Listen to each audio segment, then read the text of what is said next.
আসসালামু আলাইকুম। আজকের ক্লাসে পঞ্চম শ্রেণীর গণিত বইয়ের ৪৭ পাতার ৮ নম্বর অঙ্কটি সমাধান করব। দেখো ৮ নম্বরে লেখা আছে গসাগু নির্ণয় করি। এখানেও দেখো ৮টা অঙ্ক আছে।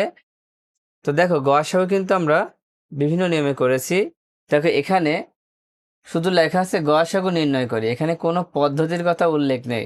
তাই আমাদের যেই পদ্ধতিটা সব থেকে সহজ মনে হয় সেইভাবে গসাগুটা নির্ণয় করব।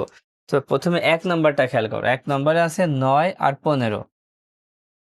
তো প্রথমে ১ নাম্বার দিয়ে ৯ আর ১৫ লিখে নিব। ৯,১৫। দেখো আমরা আগের ক্লাসে লসাগু যে নিয়মে করেছি গসাগু ঠিক একই নিয়মে করব। প্রথমে আমরা এইভাবে দাগ দিয়ে দিব। তো লসাগু গসাগুর মধ্যে একটু পার্থক্য আছে, একটু পরে আমরা বুঝতে পারবো। দেখো ৯ এবং ১৫কে আমরা কোন সংখ্যা দিয়ে ভাগ করতে পারছি? দেখো ৩ দিয়ে ভাগ করতে পারছি। ৩ দিয়ে ৯কে ভাগ করলে ৩ তিরিক্ষা ৯, আর ৩ দিয়ে ১৫কে ভাগ করলে ৩ পাঁচে ১৫। দেখো নিচে কিন্তু ৩ এবং ৫ দুইটাই মৌলিক সংখ্যা, সেজন্য আর করা লাগবে না। এবার আমরা লিখব অতএব ৯ ও ১৫ এর গসাগু। গসাগু তো গসাগুর নিয়ম হচ্ছে শুধুমাত্র আমরা যে সংখ্যা দিয়ে ভাগ করব সেই সংখ্যাটাই গসাগু হবে। এই নিচের কোনো সংখ্যা আমরা নিতে পারবো না, কিন্তু লসাগুর ক্ষেত্রে কিন্তু আমরা নিচের সংখ্যাও নিয়েছিলাম, কিন্তু গসাগুর ক্ষেত্রে শুধুমাত্র যে সংখ্যা দিয়ে ভাগ করব ওই সংখ্যাটাই নিব। তার মানে গসাগু হবে কত? 3। আশা করি বুঝতে পেরেছ। এবার ২ নম্বর খেয়াল করো। ২ নম্বরে আছে ২১, ৩০। দেখো ২১ এবং ৩০কে কোন সংখ্যা দিয়ে ভাগ করা যায়? তোমাদের কাছে কি মনে হচ্ছে ২১ এবং ৩০কে কোন সংখ্যা দিয়ে ভাগ করা যায়? দেখো ২ দিয়ে তো যাবেই না, ৩ দিয়ে যাচ্ছে। ৩ দিয়ে ৩ ৭টা ২১ আর ৩ 10-এ ৩০। এবার খেয়াল করো এখানে ৭, এখানে ১০, এই দুইটাকে আর কোনো সংখ্যা দিয়ে ভাগ করা যাচ্ছে? কোনো সংখ্যা দিয়ে কিন্তু আর ভাগ করা যাচ্ছে না, সেজন্য আর করা লাগবে না। এবার লিখব অতএব ২১ ও ৩০-এর গসাগু। তো গসাগু কোনটা হবে? দেখো শুধুমাত্র আমরা এই সংখ্যা দিয়ে ভাগ করলাম ৩ দিয়ে, তাই উত্তর হবে ৩। নিচের এই ৭ এবং ১০ কোনোটাই কিন্তু নেওয়া যাবে না। তোমরা পাশে চাইলে এভাবে উত্তরটা লিখে দিতে পারো। এবার ৩ নাম্বার খেয়াল করো। ৩ নাম্বারে আছে ৩২, ৩৬। ঠিক আমরা এইভাবে দাগ দিয়ে দিব। এবং ৩২ এবং ৩৬ দেখো দুইটাই জোড় সংখ্যা। জোড় সংখ্যা থাকলে ২ দিয়ে ভাগ করা যাচ্ছে। ২ দিয়ে ৩২কে ভাগ করলে ১৬ হয়। ১৬ দুখানি ৩২ আর ১৮ দুখানি ৩৬। তো ১৬ এবং ১৮কে আবার ২ দিয়ে ভাগ করা যাচ্ছে। কত দিয়ে? ৮ দুখানি ১৬, ৯ দুখানি ১৮। এখন দেখো ৮ এবং ৯কে কোনো সংখ্যা দিয়ে ভাগ করা যাচ্ছে না। মানে ৮ এবং ৯ দুইটা সংখ্যাকে কোনো সংখ্যা দিয়ে ভাগ করা যাচ্ছে না, সেই জন্য আর করা লাগবে না। এবার লিখবো অতএব ৩২ ও ৩৬-এর গসাগু কত হবে? দেখো আমরা প্রথমে ভাগ করেছি ২ দিয়ে, ২ লিখবো, তারপর গুণ দিয়ে দেখো আবার ২ দিয়ে ভাগ করেছি, আবার ২ লিখবো। তার মানে নিচের ৮ আর ৯ লেখা যাবে না, শুধুমাত্র এই পাশের ২টা নিতে হবে। হ্যাঁ, এবার গুণ করে ফেলো। ২ দুখানি ৪। দেখো উত্তর কিন্তু হয়ে গেল। খুবই সহজ এই নিয়মটা। এবার ৪ নম্বর খেয়াল করো। ৪ নম্বর আছে ১৩ আর ১৪। দেখো এই অঙ্কটা একটু কিন্তু আলাদা, কারণ ১৩ মৌলিক সংখ্যা, ১৪ কিন্তু যৌগিক সংখ্যা। কারণ এখানে কোনো সংখ্যা দিয়েই ১৩ এবং ১৪কে ভাগ করা যায় না। এই ক্ষেত্রে কিভাবে করবা? দেখো প্রথমে লিখে নিবা যে ১৩ মৌলিক সংখ্যা, ১৩ মৌলিক সংখ্যা ও ১৪ যৌগিক সংখ্যা। যৌগিক সংখ্যা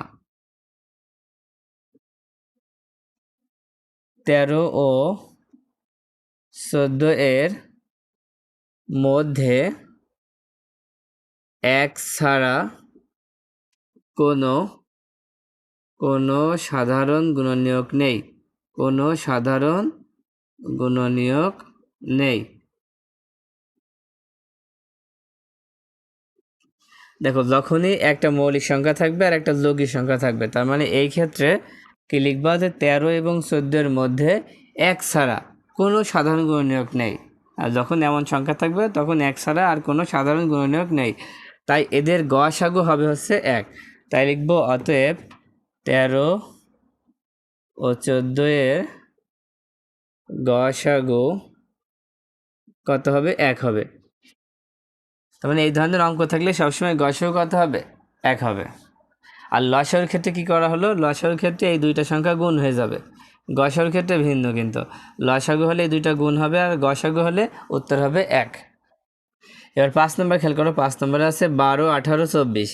আমরা ঠিক এভাবে দাগ দিয়ে দেবো। দেখো 12, 18, 24 তিনটাই জোড় সংখ্যা। জোড় সংখ্যা হলে 2 দিয়ে ভাগ করা যাচ্ছে, তাই 2 দিয়ে ভাগ করে ফেলো। দেখো 2 দিয়ে 12কে ভাগ করলে 6 দুখানি 12, 2 দিয়ে 18কে ভাগ করলে 9 দুখানি 18, 2 দিয়ে 24কে ভাগ করলে 12 দুখানি 24। এবার খেয়াল করো, দেখো এখানে 6 এবং 12 জোড় সংখ্যা আর 9 হচ্ছে বিজোড় সংখ্যা। তার মানে এই গসাগুর ক্ষেত্রে একটা নিয়ম হচ্ছে, এখানে যতগুলো সংখ্যা থাকবে প্রত্যেকটা সংখ্যাকে ভাগ করা লাগবে। হ্যাঁ, এখানে দেখো যেমন 3টা সংখ্যা আছে, এই 3টা সংখ্যাকে কোন সংখ্যা দিয়ে ভাগ করা আছে সেটা দেখতে হবে। 2টা ভাগ করা গেলে কিন্তু হবে না।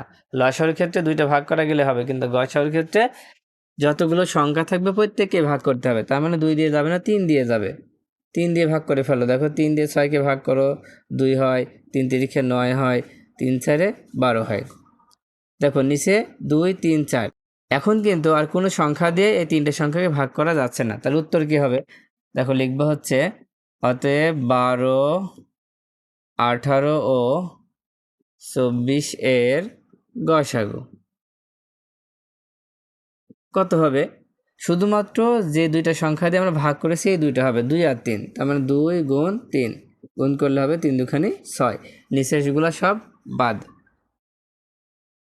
এবার 6 নম্বর দেখো। 6 নম্বরে আছে 12, 24, 36। তো ঠিক আমরা এভাবে দাগ দিয়ে দিব। দেখো এখানে 3টাই জোড় সংখ্যা, তাই 2 দিয়ে ভাগ করা যাচ্ছে। 2 দিয়ে 12কে ভাগ করো, 6 দুখানি 12, 2 দিয়ে 24কে ভাগ করো, 12 দুখানি 24 আর 18 দুখানি 36। আবার দেখো 2 দিয়ে ভাগ করা যাচ্ছে তিনটাকেই। 3 দুখানি 6, 6 দুখানি 12, 9 দুখানি 18। এখন কিন্তু আর 2 দিয়ে ভাগ করা যাচ্ছে না, এবার 3 দিয়ে ভাগ করা যাচ্ছে। 3 দিয়ে ভাগ করে ফেলো। 3 অক্ষে 3, 3 দুখানি 6, 3 তিরিখে 9। আর কিন্তু হবে না। এবার লিখব অতএব 12, 24 ও 36-এর গসাগু কত হবে?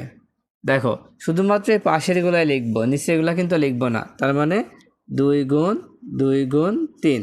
হ্যাঁ, 2 গুণ 2 গুণ 3 গুণ করে ফেলো। দেখো কত হয়? 2 দুখানি 4, 3 4-এ 12। এই 12ই কিন্তু উত্তর।